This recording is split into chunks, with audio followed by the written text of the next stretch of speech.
ఎలా జరుగుతాయి మనకు తెలియదు, కానీ చాలా విషయాల్లో అస్పష్టతలు కొనసాగుతున్నాయి. మరి సార్ క్రిస్టియన్ ఉద్యోగులపై నిఘా, ఉద్యోగాలకే అసలు ఇది మన రఘురామకృష్ణరాజు గారు ఉపసభాపతి, ఆయన గొంతేనమ్మ గుడి అది పెట్టారు, బాగానే ఉంది. ఆ సమయంలోనే సుప్రీంకోర్టు మతం మార్చుకున్న వాళ్ళకు లేకపోతే మతాచారాలు పాటించే వాళ్ళకు రిజర్వేషన్ వర్తించదని వేరే కేసు సందర్భంలో చెప్పింది.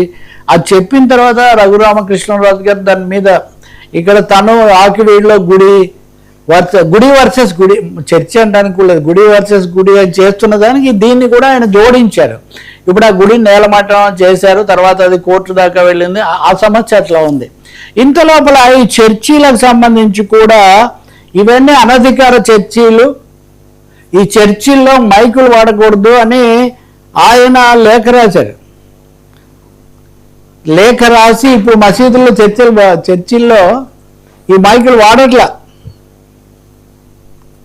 డీజీపీకి లేఖ రాశాక అక్కడ చర్చిల్లో మైకులు వాడడం మానేశారు. ఓకే, వాళ్ళు చూసుకుంటారు అనుకోండి.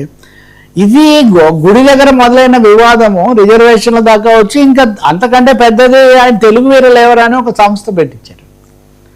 ఈ సంస్థ వాళ్ళు చేసే ఆరోపణ ప్రకారం ఒక 500 మంది ఉద్యోగులు, వీళ్ళందరూ కూడా క్రైస్తవులు, వీళ్ళందరూ రిజర్వేషన్ తీసుకోవడం సరైనది కాదు, వీళ్ళు క్రైస్తవులను నిరూపించడం కోసం ఇదిగోండి వీళ్ళ పెళ్లి ఇలా జరిగింది, ఈ పెళ్లి ఫోటోలు, వీళ్ళ తల్లిదండ్రుల అంత్యక్రియలు ఇలా చేశారు, వాళ్ళ సమాధులు, ఇలా ఈ సాక్ష్యాధారాలు సేకరించి వీటన్నిటిని అధికారులకు పంపించి వాళ్ళ మీద విచారణ. ఇప్పుడు ఇందులోనే ఇది ఒకటి ఉదాహరణకు, ఇది ఒక జిల్లా కలెక్టర్ ఇచ్చిన నోటీస్, ఇది పలానా ఉద్యోగం మీద మీరు దర్యాప్తు జరపండి, మాకు ఫిర్యాదు వచ్చింది అని. ఇది ఒక పెద్ద దుమారంగా ఉంది ఇప్పుడు. ఎందుకంటే ఎస్సీ ఎస్టీలు వెనకబడిన అణగారిన తరగతులు వాళ్ళు దాని మీద ఉద్యోగాలు తెచ్చుకున్నారు. ఇది బాపట్ల జిల్లా collector Vinod Kumar, doctor Vinod Kumar IAS, Shri Pulisitayya అనే గ్రామ రెవెన్యూ అధికారికి పంపినటువంటిది. ఈ పులిసీతయ్య గారు క్రైస్తవ మతాన్ని అనుసరిస్తున్నారు, కానీ ఈయన రిజర్వేషన్ పొందారు కాబట్టి ఈయన సర్టిఫికేట్ రద్దు చేయమని. ఇప్పుడు దీనివల్ల ఏమవుతుంది నిజంగా ఒక పెద్ద ప్రశ్న. ప్రభుత్వ విధానమే ఇదైతే అది వేరే సంగతి. ఇప్పుడు ఆ ఒక గుడి దగ్గర ఇంకో చోట వచ్చిన వివాదం రిజర్వేషన్లకు మారి చర్చిల మీదకి మారి మతాల మధ్య సమస్యగా మారితే ఏం జరుగుతుంది? సరే, దీని మీద కేసు వేశారు, కేసు ఒకటి నడుస్తుంది, కోర్టు చెప్తుంది. కానీ బయట మటుకు ఉద్యోగ వర్గాల్లో, ఉద్యోగ సంఘాల్లో ఇది ఒక దుమారానికి దారితీస్తుంది. సరే, మనం ప్రత్యక్షంగా చూస్తే ఇటువైపు ఒక జలశ్రవణ్ కుమార్, ఇటేమో రఘురామకృష్ణరాజు వాదించుకోవడం కనబడవచ్చు, కానీ నా ఉద్దేశంలో అంతకు మించిన ఒక సామాజిక సామరస్యానికి సంబంధించిన ఒక అంశం. పైగా సుప్రీంకోర్టు తీర్పులో ఏమీ ఉన్న ఉద్యోగులందరూ రిజర్వేషన్లు మానేయండి అని చెప్పలా. ఇప్పుడు చర్చ ఎక్కడి నుంచి వస్తుంది? వాళ్ళ సర్టిఫికేట్ సరైనది కాదు, వాళ్ళ సర్టిఫికేట్ సరైనది కాదని ఒక వర్మ గారో ఇంకొక రావు గారో ఫిర్యాదు చేస్తే విచారించి తీరవలసిన బాధ్యత కలెక్టర్ మీద ఉంది.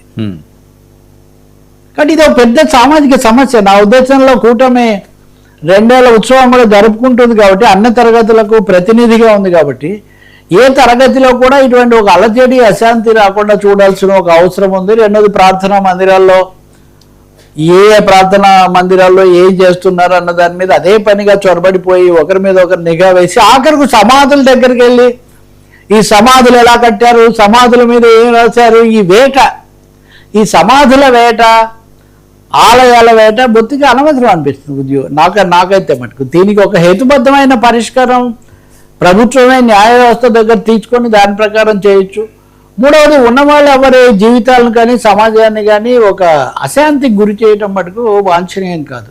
దీంట్లో నాకు ఆ ఛాయలు కనిపిస్తున్నాయి. అందుకే నేను మీ దగ్గర ఈ విషయం, ఈ ఆధారాలతో సహా నేను ప్రస్తావిస్తున్నాను. ఇప్పుడు కలెక్టర్లు ఇలా ఇస్తూ పోతే, అన్ని జిల్లాలో కలెక్టర్లు ఇట్లా ఇస్తే, ఒక కార్యాలయాల్లో ఉన్న ఉద్యోగాలు ఉంటాయో లేదో లేని పరిస్థితి వస్తే ఏం జరుగుతుంది? ఒక ఉద్రిక్తత, ఒక అనిశ్చితి, అశాంతి వస్తాయి.